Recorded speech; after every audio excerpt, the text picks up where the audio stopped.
열국의 우상은 은금이요 사람의 손으로 만든 것이라. 입이 있어도 말하지 못하며 눈이 있어도 보지 못하며 귀가 있어도 듣지 못하며 그들의 입에는 아무 호흡도 없나니 그것을 만든 자와 그것을 의지하는 자가 다 그것과 같으리로다. 이스라엘 족속아 여호와를 송축하라. 아론의 족속아 여호와를 송축하라. 레위 족속아 여호와를 송축하라. 여호와를 경외하는 너희들아 여호와를 송축하라.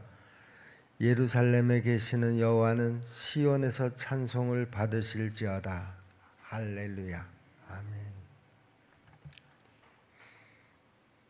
우리가 솔로몬 성전 그러면은요 굉장히 클 거라고 여러분 상상을 하시잖아요.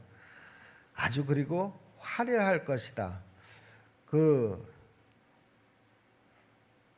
실제로 예루살렘의 성전이 파괴되고 다시 지어지고 파괴되고 다시 지어지고 했습니다만은요. 성전들 가운데서 솔로몬 성전이 제일 화려한 것도 사실입니다. 그런데 실제로는요. 가로 세로 30m 그러니까 그렇게 큰 건물이 아니다라고 하는 것이죠. 이스라엘 백성들이 애굽에 있을 때요. 바알 신을 섬기던 바알 신전은요. 어마어마하게 크다고 합니다. 그러니까 이스라엘 백성들이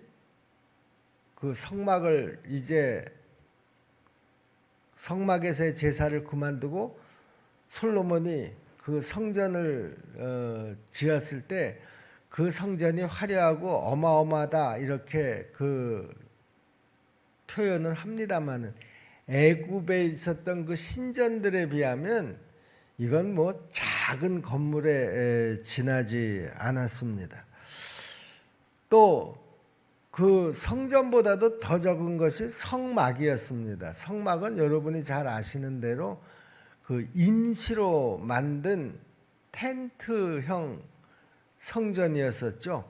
이스라엘 백성들이 광야를 이제 생활을 하면서 고정된 건물을 지을 수가 없지 않았겠습니까? 그래서 이제 하나님이 임시로 성막 설계도를 시내산에서 모세에게 주어가지고 모세가 그 산에서 내려오자마자 제일 먼저 만든 것이 성막이었었는데요.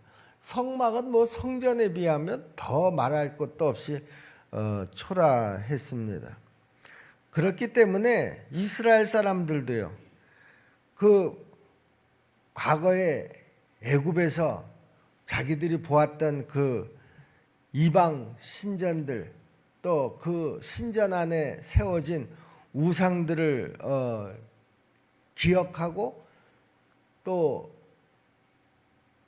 솔로몬 성전과 비교를 하면 아무래도 위압감을 느끼지 않을 수가 없었을 것이라고 생각을 합니다. 자, 그런데요. 지금 오늘 이 135편을 쓴 시인은 뭐라고 얘기합니까? 그 가지가 아무리 크고 아무리 화려하고 아무리 웅장해도 그것들은 다 뭐라는 거예요? 헛된 거라는 거예요. 우리가 135편 1절서부터 어제 본 내용이 어떤 내용이었었죠? 하나님이 천지를 창조하셨다. 그리고 그 하나님은 너희를 애굽에서 탈출시키셨다. 그리고 광야 40년을 거쳐서 가나안 땅을 정복하게 하셨다. 그래서 너희가 지금 그 땅에서 잘 지내고 있지 않느냐? 이런 하나님이 행하셨던 일들을 쭉 열거를 하면서 그 하나님의 통치가 영원할 것이다. 이렇게 노래했습니다. 자, 그랬던 시인이 이제는 그 시선을 이방의 우상들에게로 눈을 돌리는 것을 봅니다. 사람의 눈에는 그 신상들이 아주 거대하고 어마어마하게 아주 대단하게 보였을 것이 틀림이 없습니다. 그런데 시인은 뭐라고 얘기합니까? 그 우상들은 다 은이나 금으로 만든 그런 것들이라는 것이죠. 아무리 금이나 은으로 만들면 뭐하냐? 그 안에 생명이 없지 않느냐? 지금 시인은 그 이방 신상들에 대해서 이렇게 조롱을 하고 있죠. 15절부터 17절 말씀이 그 내용인데요. 열국의 우상은 은금이요 사람의 손으로 만든 것이라. 입이 있어도 말하지 못하며 눈이 있어도 보지 못하며 귀가 있어도 듣지 못하며 그들의 입에는 아무 호흡도 없나니 다 쓸데없는 거라는 것이죠. 그리고 그 우상을 만들고 의지하는 자는 그 우상과 똑같을 것이라고 그러는데요. 그 말은 무슨 말인가 하면 결국 그 우상을 의지하는 자들은 그 우상처럼 생명도 없이 살다가 죽을 것이다, 그런 뜻입니다. 18절 말씀입니다. 그것을 만든 자와 그것을 의지하는 자가 다 그것과 같으리로다. 그러므로 시인은 지금 이스라엘 백성들에게 뭐라고 얘기합니까? 눈으로 보이는 그 이방신들의 화려함, 그 웅장함, 그런 것에 절대로 흔들리지 말라. 그리고 오직 영원하신 살아계신 하나님만을 의지하라. 이렇게 명령을 하고 있습니다. 여러분, 현대 문명이라고 하는 것, 우리가 지금 살아가고 있는 이 문명입니다. 대단하다고 우리가 느낍니다. 그 발달된 여러 우리가 지금 누리고 있는 그 문명들, 과학, 의학, 여러 방면에서의 그 지금 이뤄낸 성과라고 하는 것은 우리가 생각해도 결코 우습게 생각할 수 있는 그런 수준은 아닙니다.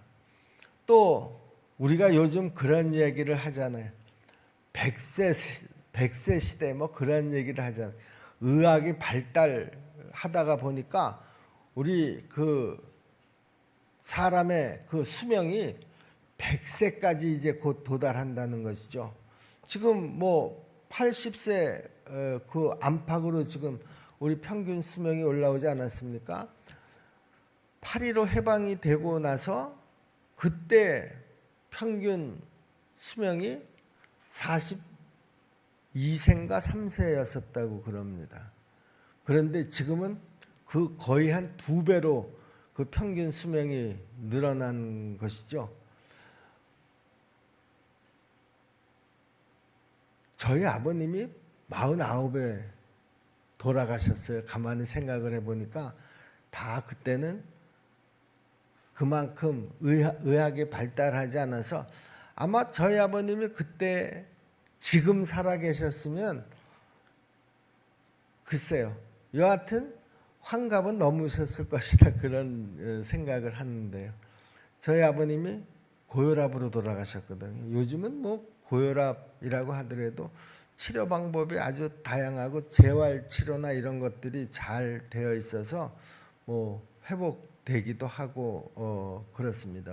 그런 종류의 질병뿐만이 아니라 그것보다도 더한 암이나 이런 그 질병에 걸렸다고 하더라도 요즘은 그 치료 경과가 아주 좋습니다. 그러니까 평균 수명이 올라갈 수밖에 없죠. 여러분, 그런데요, 우리가 100세 시대라고 하더라도요, 결국은 100세입니다. 우리 평균 수명이 80세라고 하더라도요, 결국은 80세입니다. 무슨 말입니까? 결국은 죽는다, 그런 얘기입니다. 그런데 우리 하나님은 우리에게 무엇을 주셨습니까? 영생을 주신 줄로 믿습니다. 100세와 영생이 비교가 됩니까? 현대의학이 아무리 100세를 외쳐도 영생하고는 비교가 될 수 없다라고 하는 것이죠. 여러분, 우리 하나님은 보이지 않습니다. 또 아주 영적인 사람이 아니면 지금 이 자리에 임재하고 계시는 그 하나님을 내가 느낄 수도 없습니다. 그런데 영적인 사람들은 오늘 이 시간에 하나님의 임재하심을 느끼고 분명히 믿습니다. 하나님이 어떤 방법으로 지금 이 자리에 임재해 계시는 것이 확실합니까? 말씀으로 이 자리에 임재하시는 것, 아무리 영적인 사람이 아니라고 하더라도요, 이 정도는 다 우리가 알고 느끼고 있을 거라고 생각을 합니다. 그 임재하시는 하나님, 그분은 생명이 없는 분이 아닙니다.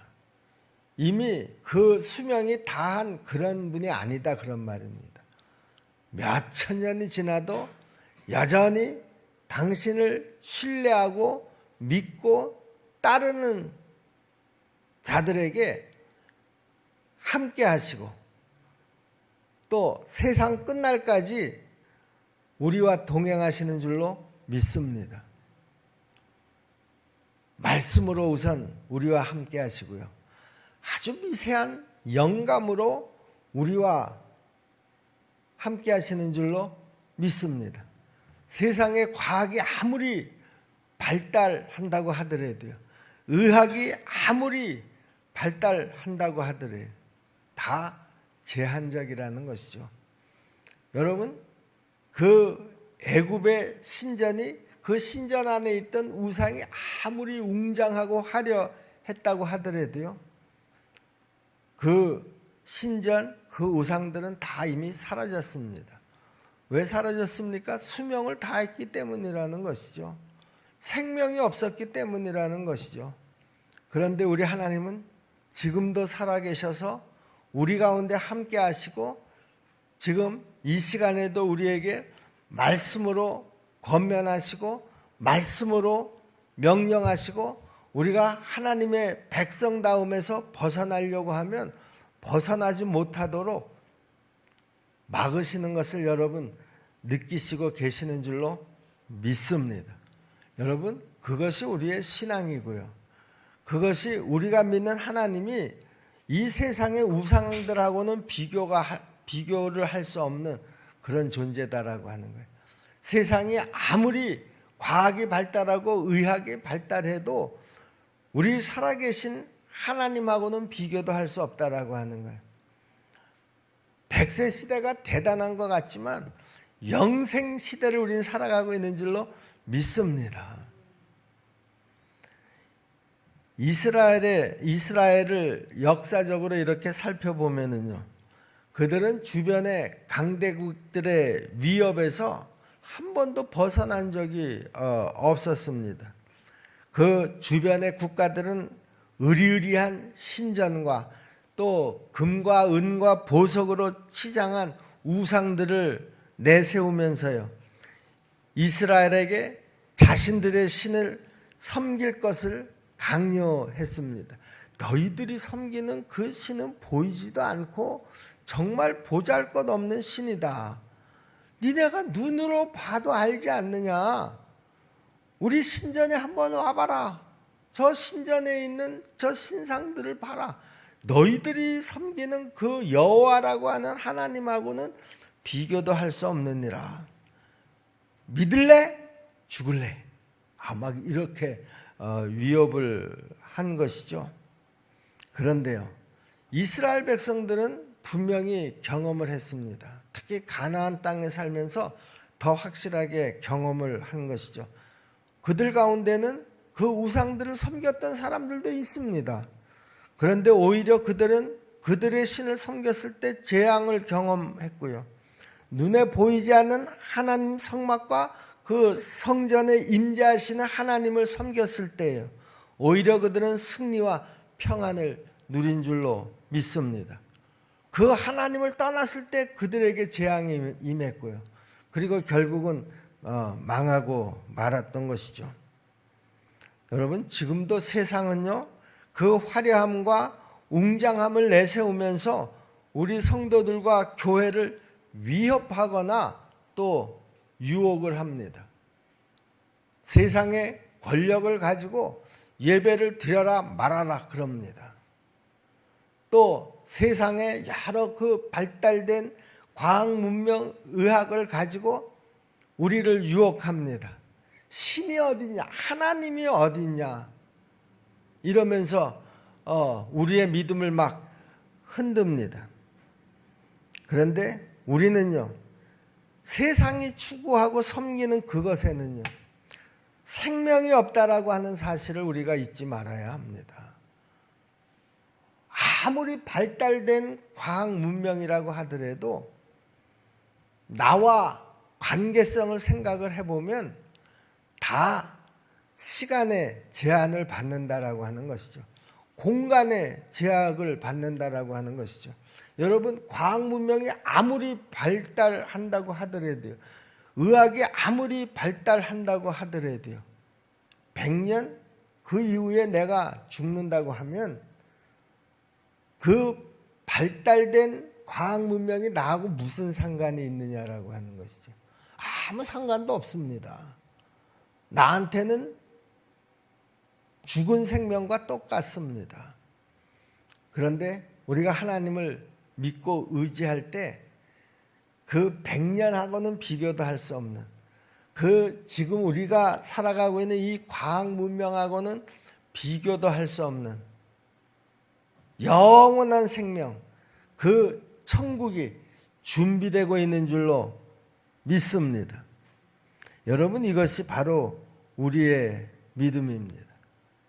지금 당장에 우리 눈에는 보이지 않지만 우리가 영 안으로 믿음으로 전능하신 하나님을 의지함으로써 진정한 승리, 진정한 평안, 영원한 번영을 누리게 되기를 주님의 이름으로 축복합니다.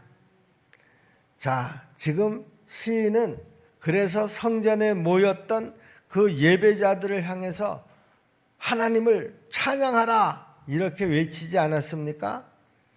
하나님을 섬기는 자들을 향해서 하나님을 송축하라 이렇게 외치면서요, 오늘 시편의 노래를 마치고 있습니다. 시인은 먼저 우리의 이스라엘 족속들에게, 또 아론의 족속들에게, 또 제사장들에게, 그 이후에 레위 족속들에게 여호와를 송축하라 이렇게 외친 후에 다시 여호와를 경외하는 자들을 향해서 여호와를 송축하라 이렇게 이야기합니다. 19절부터 20절까지 말씀입니다. 이스라엘 족속아 여호와를 송축하라. 아론의 족속아 여호와를 송축하라. 레위 족속이 여호와를 송축하라. 여호와를 경외하는 자들아 여호와를 송축하라. 지금 이 말씀은요, 제사장들과 레위 지파들에게 지금 관심을 집중시키고 있는 그런 표현입니다. 이스라엘 백성들로 하여금 하나님을 믿게 하고 하나님을 찬양하게 하고 하나님을 송축하게 하는 그 주체가 누구냐라고 하는 것이죠. 바로 제사장들이고 레위 족속들이라는 거예요. 그들의 그 인도함을 받아서 이스라엘 백성 너희들도 하나님을 찬양하라, 하나님을 송축하라 이렇게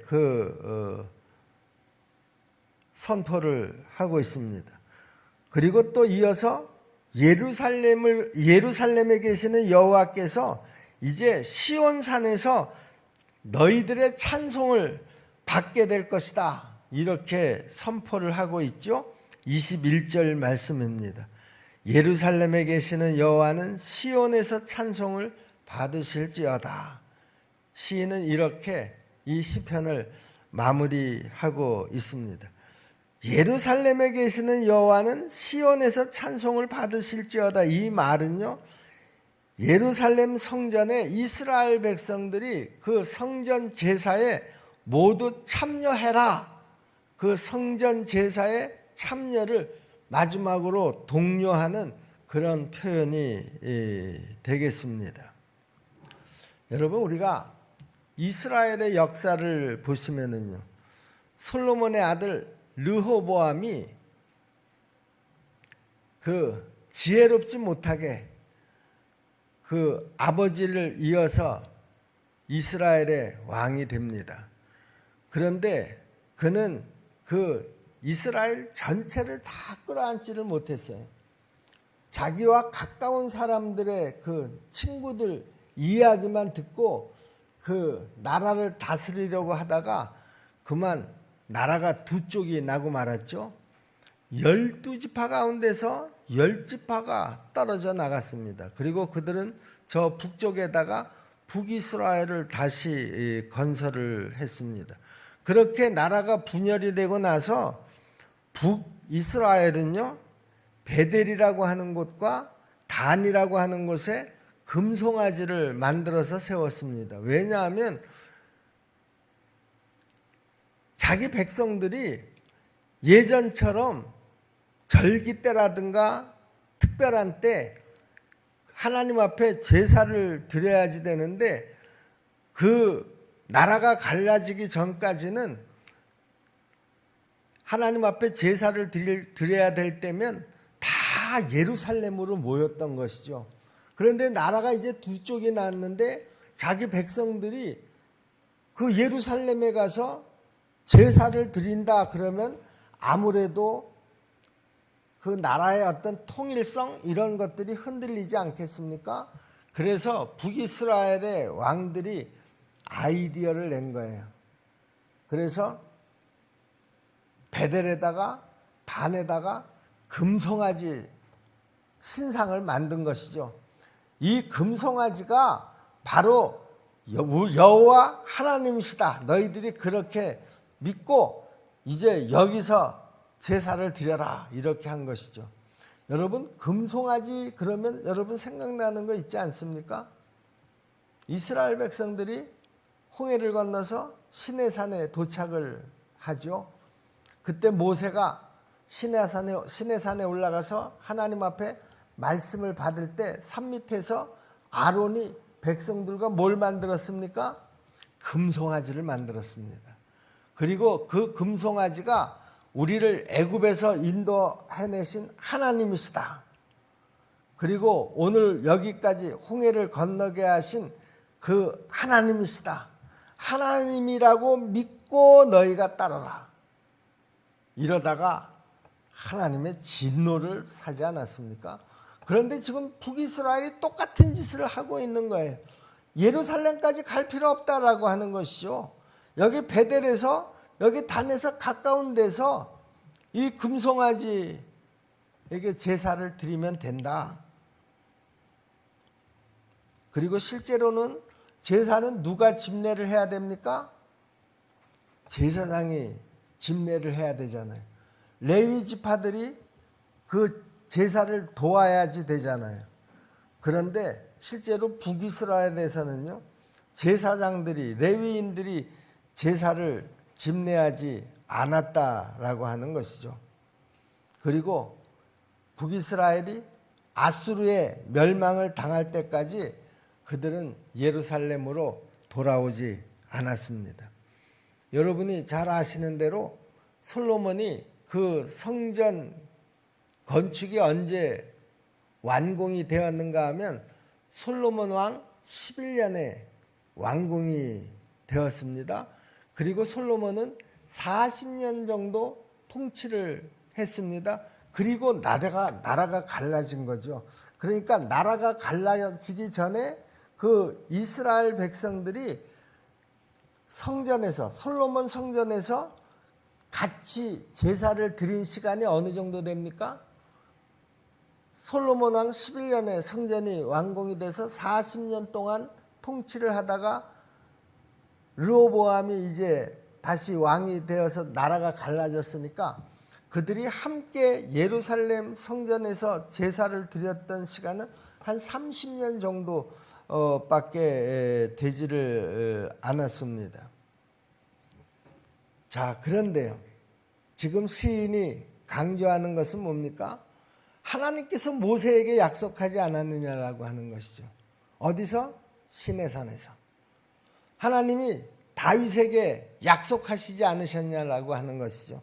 그래서 시인은 지금 모세 언약과 다윗의 언약에 규정된 대로 예루살렘 성전에서 제사장들과 레위인의 주도하에 예배가 되어야지 된다. 이렇게 선포를 하고 있는 것이죠. 금송아지 우상 같은 것을 만들어 놓고 제사장과 레위인이 아닌 다른 일반인들이 그런 제사를 진행하는 거, 그거 다 소용없다, 그런 말입니다. 여러분, 우리의 예배는 어떻습니까? 이스라엘의 제사가 지금 시인은 모세하고 하나님하고의 언약, 하나님과 다윗하고의 언약을 근거해서 거기 하나님이 말씀하신 대로 그 규정에 맞게 제사를 드려야 그것이 진짜 제사지, 제사장도 아닌 사람들이 그것도 금송아지 앞에서 제사를 드리는 거, 그거 다 소용없다, 그런 얘기입니다. 여러분, 우리의 예배도 저는 마찬가지라고 생각을 합니다. 우리의 예배는 분명히 말씀에 근거해서 드려지는 예배여야지, 말씀에 근거하지 않는 예배는 그것은 예배가 아니라는 것이죠. 말씀에 근거한 예배가 뭡니까? 성경에는 예배에 관한 말씀들이 의외로 많습니다. 하나만 제가 그 말씀을 드리면은요, 요한복음 4장 24절에 뭐라고 되어 있습니까? 하나님은 영이시니 예배하는 자가 신령과 진정으로 예배할지니라. 예배에 대한 기준을 분명하게 말씀하셨어요. 너희가 이렇게 예배드리지 않는다고 하면 그 예배는 예배가 아니라는 것이죠. 북이스라엘 백성들이 금송아지 앞에서 아무리 제물을 근사하게 갖다 놓고 그리고 거기서 그 춤추고 난리를 친다고 하더라도 그것은 하나님 앞에 드리는 제사가 될 수가 없다라고 하는 거예요. 여러분, 우리가 아무리 근사한 성전을 지어놓고 그 내부를 아주 그 화려하게 만들어 놓고 그리고 많은 사람들이 그 안에 들어가서 예배를 드린다고 하더라도 그 예배가 신령과 진정으로 드려지는 예배가 아니라고 하면 그것은 하나님이 받으시는 예배가 아니라는 것입니다. 여러분, 오늘 우리가 드리는 이 새벽 예배, 하나님이 기뻐하시는 예배일까? 여러분들이 한 사람 한 사람 정말 신령과 진정으로 이 예배를 영으로 드리고 있다고 하면 이 예배는 하나님이 받으시는 진짜 예배가 될 줄로 믿습니다. 여러분, 우리의 예배는요, 이렇게 그냥 내 마음대로 시간 나면 모이고 시간이 안 되면 안 모이고 환경이 되면 모이고 환경이 안 되면 안 모이고 이런 것이 내 소견대로 내가 드리는 것이 아니다, 그런 말입니다. 하나님께서 정하신 그 방법대로 우리가 거룩하게 주의를 지켜야 된다고 하나님께서 말씀하셨으면 시간이 나서 나오는 예배가 아니라 정말 내가 모든 분주한 환경 속에서, 아니 나올 수 없는 환경 속에서도 내가 그 환경을 뿌리치고 하나님 앞에 나와서 예배드리는, 그리고 그냥 내가 나와서 예배드렸다 하는 것만으로 만족하는 것이 아니라 정말 내가 신령과 진정으로 내 마음과 정성을 다해서 철저하게 하나님 앞에 준비된 그런 예배를 드릴 때 하나님께서 그 예배를 귀하게 여기시고 그 예배를 받으시는 줄로 믿습니다.